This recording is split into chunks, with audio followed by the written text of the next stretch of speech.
I-background noNkosi wangema isibongo ngokuzalwa ngikhulele eqali eMthwalume leSiphofu la uma ezalwa khona ubaba engakashadi. Ngase ngisuka ke mase beshadile sebe uMr noMrs ngase ngiyokhulela kwaMgayi.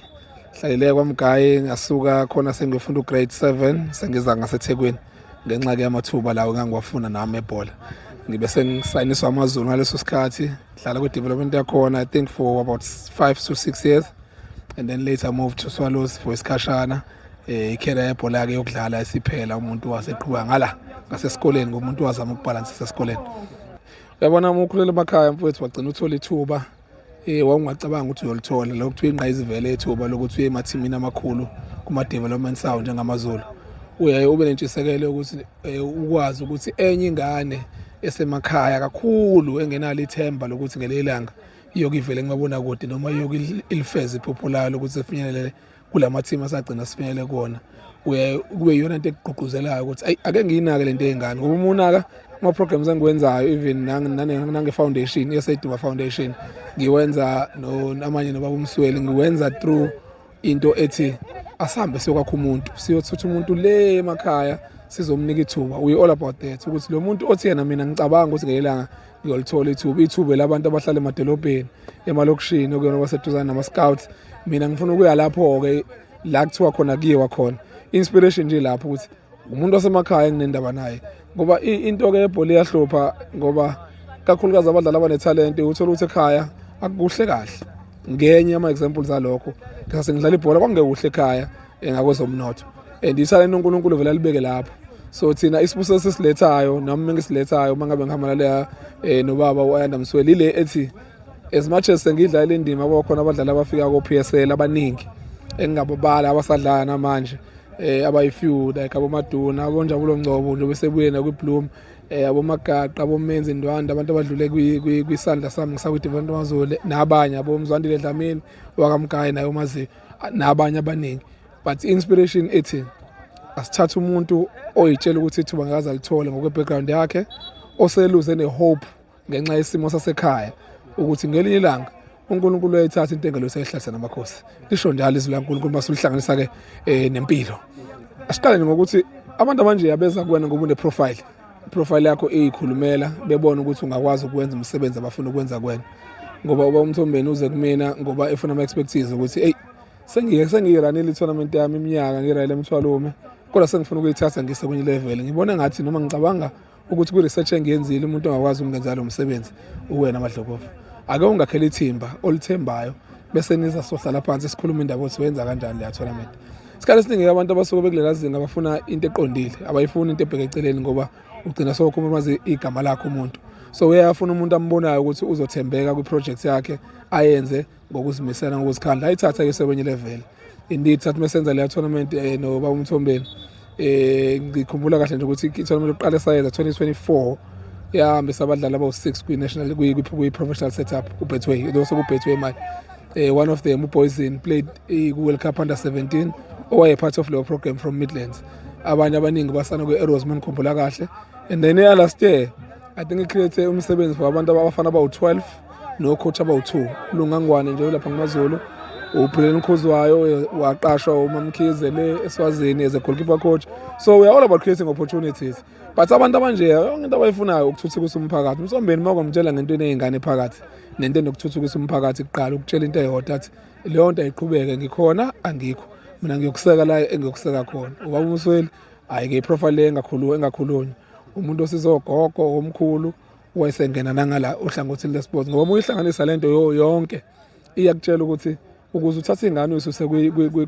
kulento ey'dakamizwa i-drug abuse uyisuse kobo-GBV ngcono uyiqoqe ngesport. So uMsweli-ke ingena kanjalo inithalinka kanjalo into yakhe nami ukuthi akathi edila nento zogogo nomkhulu nomama abahluphekile nabantu abehlelwe emshophi mase ethi ingane yalana siyenze njani ihlala ibhola okay naye ngazi iy'dakamizweni ngenxa yesimo sasekhaya bese ilinka kanjalo. So into nje yami ubaba uMthombeni nobaba uMsweli inithalinka kanjalo ukuthi sizama ukuyihlanganisa zonke lezi zinto kodwa inhloso iyodwa ukuthuthukisa iy'ngane zomphakathi.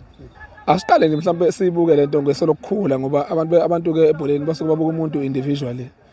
Asiyibuke ngokuthi okokuqala yize ngingeze ngiphawule kakhulu okokuqala uma ubuka abantu abasiphathela ibhola manje ngokweminyaka sebekhulile vele fanele kube khona abantu ababagurumayo ukuthi bangene kuleza icathulo and leza icathulo zidinga umuntu o-understanda number 1 o-understand ibusiness 2 o-understand ibhola uma ebone yena njengoSandile Zungu ukuthi usekulungela ukwenza kanjalo nalaba abasebholeni abasiphathela ibhola manje babona umuntu abangakwazi ukumgruma abe leyanto abayiyona manje ngoba phela umuntu akaphili impilo yakhe i-lifetime ugcine ehambile emhlabeni masibuka iminyaka yabo babukhoza uDr Khoza ubuka iminyaka yabo Dr Motahong ubuka iminyaka yabo mama lo umphathi weRose Sihlalo iCheleti uyabona ukuthi vele sekufanele kube khona abantu abagrumayo so angifuni ukuba ukungena kakhulu kulezo ngoba sina njengocoach bebhola singeni kakhulu kodwa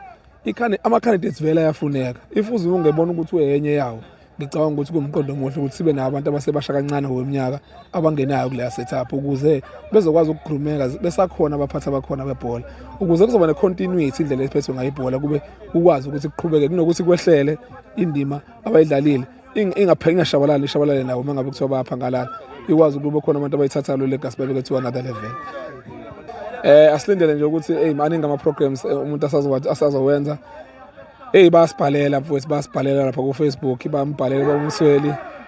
bayangibhalela nami lapha ku-Facebook bafuna ukuthi sizokwenza ama-programs kakhulukazi abantu basemakhaya iyangithinta kakhulu-ke le nto ngoba abanye bakhuluma ngale nto esizama ukuyigwema yo-GBV bakhuluma ngento yama-drugs ukuthi nazi ingane engene kuma-drugs engithinta kakhulu-ke le ngoba ubuka isizwe sethu esiyingane manje ley'ngane ey'khulayo ey'ncanyane izona ey'ngena kulezo zimo zingeniswa ukuthi nasemakhaya azovela kukhona ukuthi umuntu abone enesizungu engenzi lutho omunye akasafunde ngoba ekhaya kwenzeki agcine sengene ey'dakamizweni maningi ama-programs ezayo abantu nje ababe-glued to ama-social media platforms kababo Ayanda Msweli kanjalo neyami lapha ku-Facebook ngiyatholakala uNkosinathi Ngema bayasenda-ke lapha imiyalezo lapha ku-DM ngiyabaphendula futhi ngisho ukuthi sanemizamo esiyizamayo ukuthola amasondo esibili ngoba babuMsweli abhizi babuMsweli unogogo bakhe lapha unabantu abalimala nemoto unabantu abahluphekile abasizayo kuningi okwakhe so ukulinda imoto yakhe for ama-programs ikona okwenza ngathi ama-programs awaqhubeki ngike ngafaka nje iy'nkundleni zokuxhumana ey'nsukwini ukuthi kuthanga ngibatshela abantu base-Afrika ukuthi abantu base-Afrika ngiyazi ukuthi ngiyangibhalela futhi ziningi indawo engiy'kweletayo ukuza kuzona kodwa sisalinde-ke ozolula isandla la ekutheni sithola amasondo bakhona-ke sixoxisana nabo ngethemba uNkulunkulu uzosilekelela sithola amasondo mese abathola amasondo hhayi-ke njengoba sengiyawarola out wonke ama-programs engizowenza ney'ndawo engizoyivakashela kodwa nje ngifuna ukuya emakhaya deep rural ngilapho nje yabona njengoba ngikhuluma nawe iyaphela i-tournament leka-Brilliant mhla ka-1 and 2 ngiye emakhaya le kwaMgayi nayo uBabuMsweli kune-tournament lapho eShawa Mgayi Foundation esobe siyithamele lapho siyobheka ikhona lapho simenyiwe nalapho so nje into yethu isemakhaya uma ngibuya lapho ngiyale eBhethani nakhona kunemidlalo yey'ngane zesikole lapho ama-high school amabili nama-primaries as well kunemidlalo esiyoyithamela lapho sisabheka njalo lona ikhono emakhaya ngoba into yethu nje inendawo esemaphandleni la khona ithuba abangalitholi ngoba la sibabuka la abaningi babo sesiseThekwini la baningi abadlali abala abalitholayo ithuba ama-scouts abegcwele i-ground bakhona bazothola ama-clubs kodwa what about leya ngane ehleli nogogo lapha ine-talent engenayo ngisho ama-soccer boots what about leya team asemakhaya engenalo ngisho ibhola lokuthi uyokhahlela bafike egrawundini barawunde mhlawumbe nebhola elilodwa bangakwazi ukuthi banyusele indlela abafana abadlala ngayo silapho ama-programs ethu nje siba uMsweli akudla kakhulu lapho kulowo mzila.